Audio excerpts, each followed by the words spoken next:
I was up late, reading on a cold night.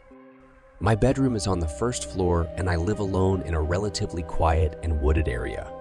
For that reason, a lot of my windows didn't have any blinds since it wasn't as if people driving by were able to look into my house. Plus, I like waking up to the sunlight shining in my bedroom. But this one night made me regret never getting blinds in the bedroom. After finally shutting my reading lamp to get some shut-eye, I had a good 2 minutes of silence before I heard the sound of something hitting the window. It sounded like a single tap from a person's fist.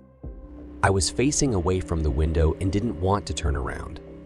I was used to hearing things like tree branches brush up against the walls and windows, but I distinctly recognized this sound to be a fist hitting glass. The thought that somebody might be outside my window watching me frightened me. The fact that somebody would walk all the way onto my property to my bedroom window. I tried to accept that maybe it was just a tree branch, but a second and single knock at the window confirms my fear. It was a fist hitting the glass and somebody was outside my window. I figured that if I just ignored it, they would go away. Maybe it was just some punk trying to mess with me. If they thought I was sleeping, they would get bored. Another knock at the window came, and I desperately tried to just stay still and show no reactions. But when the fourth knock came routinely, I decided enough was enough. I should confront this jerk like a real man. I turned to the window and just barely caught a glimpse of a black shadow quickly moving under the window. For some reason, actually seeing something at the window killed any courage I had, and I ran to the kitchen phone and called the police. They said they would have an officer over in 10 minutes. When I hung up, I saw something in the corner of my eye. I turned my head and saw somebody standing outside my kitchen window, surely looking at me. Only for a second though, because as soon as I noticed he took off. Somebody was watching me through all the windows. Then I received a disturbing phone call. It was my neighbor, who also happens to be my best friend. He happened to notice through his window that 3 people dressed in black walked onto my property earlier. One of them with a sharp, shiny object in his hand. This only made me panic even more. I ran upstairs where I knew I couldn't be watched and hid in the bathroom. I heard constant single knocks at the front door downstairs. No way it was the police. I just prayed they would get there in time, and thankfully moments after the knocking stopped. I heard heavy banging at the front door, followed by someone screaming police. It turned out to be the cops, but whoever the 3 men were already gone into the woods. It might have been more than 3, I don't even know. All I know is they were never caught, and that I went out to get blinds the same week.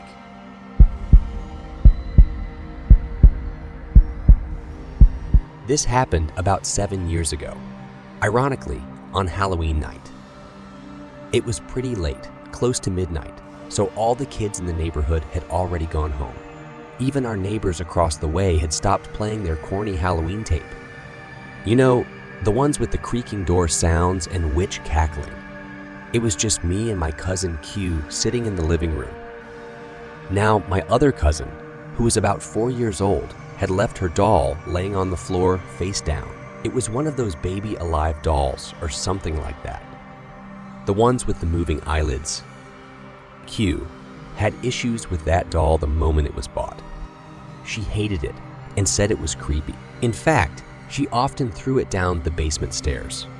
I had no problems with it, and so it stayed on the floor so my little cousin could pick it up in the morning. It was very quiet for about half an hour, until I heard a loud, rasping, shuffling noise that seemed to be coming from outside. It sounded like an older man right outside our window. I turned to Q, who looked back at me. "Did you hear that?"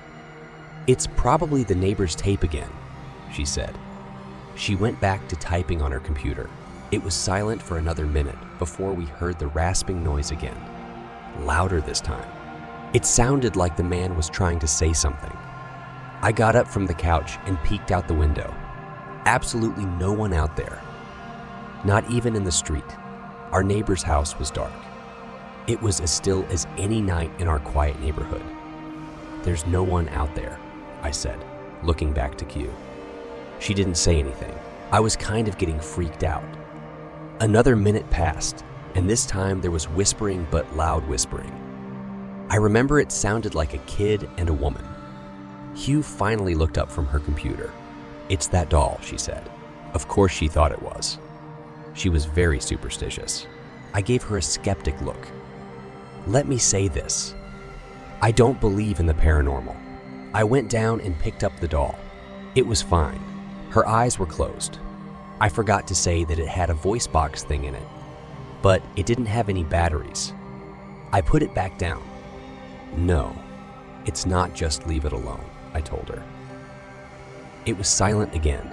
I went back to my seat on the couch, the rest being started again, and I heard the man say something garbled, followed by wheezing. I jumped up from the couch. I was going to see if it was coming from the backyard. Just as I started walking, I noticed that the doll had moved a little. I picked it up again and turned it over. Its eyes were open and it was heavier than before. I dropped it and Q threw it down the basement again. I still have no idea what to think. Q denies it ever happened, and my little cousin never asked about her doll after that.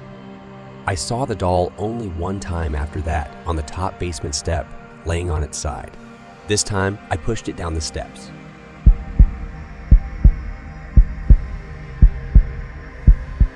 I'll never forget the time me and my brother snuck out past our bedtimes to explore an allegedly haunted house down the block. Yes, I said bedtime as I was only 10, and my brother Luke was only 12. When her parents said goodnight to us, I went to Luke's room and we took a couple hand-powered flashlights with us and hopped outside through the window. Luckily, his room was on the first floor.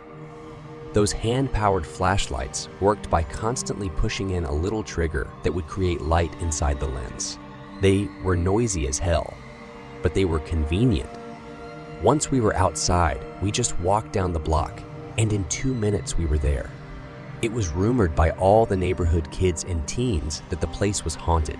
Everything about it was creepy. The older, more antique design of the house, the isolation from the rest of the houses, and the broken windows and rotting wood. It seemed perfect for a horror movie. We went around to the backyard. This was all my curious and confident brother's idea. I was scared shitless. The door was locked as expected. I felt a bit of relief thinking we might just go home, but my brother made a shocking move. Next, he grabbed a plank of wood laying in the grass and began smashing the already chipped window. Eventually, there was enough of an opening to unlock it and slide it up completely. We hopped inside and began cranking those noisy-ass flashlights immediately after entering the house. We both picked up on the facts that it was like 90 degrees in there, which was odd as it was a September night in the mid-70s. There was no graffiti or anything anywhere. In fact, it was relatively empty besides a few pieces of furniture that were clearly not worth taking along. It seemed we were the first to enter the house shockingly, or at least from the back. We went upstairs to the main floor from the little den area and continued cranking the flashlights. That's when we heard the slightest crack in the floorboards from right above us. We both jumped. I tugged for Luke to leave, but he told me the place is old as hell. It's just house noises. I stopped cranking the flashlight at this point, and I urged Luke to do the same, but he only called me stupid for suggesting something so ridiculous. Then, there was another crack in the floorboards from above us. He began walking upstairs. I didn't want to go up there, but I was not about to stay down there alone. I followed behind him to the upstairs. There was a door that led to a room right above where we were standing. I begged him not to open it, but he must have just wanted to be the big, tough older brother. He began to reach for the doorknob while still cranking the noisy flashlight, but then he stopped. I was confused. I could see in the dark. He was moving his ear up against the door, listening for something. Silence. Then the most deafening, nightmare-inducing moment of my life. A single bang on the door from the other side sent my brother staggering into the wall in pain, covering his ear. We dropped the flashlights and ran straight out the back door and back home. We were so loud when we got back that our parents found us out. We told them what happens, but they naturally didn't care and grounded us both for a week. 2 nights later, I woke to the sound of something from outside my window and a glare of brightness sneaking in through my slightly opened blind. I sat up and my heart sank when I realized it was the sound of the crank to my flashlight. I stood up and looked out the window, and that's when it stopped. There was nothing but complete blackness out there after that. I woke the next day barely remembering what happened, and I still hope today that that part was just a dream.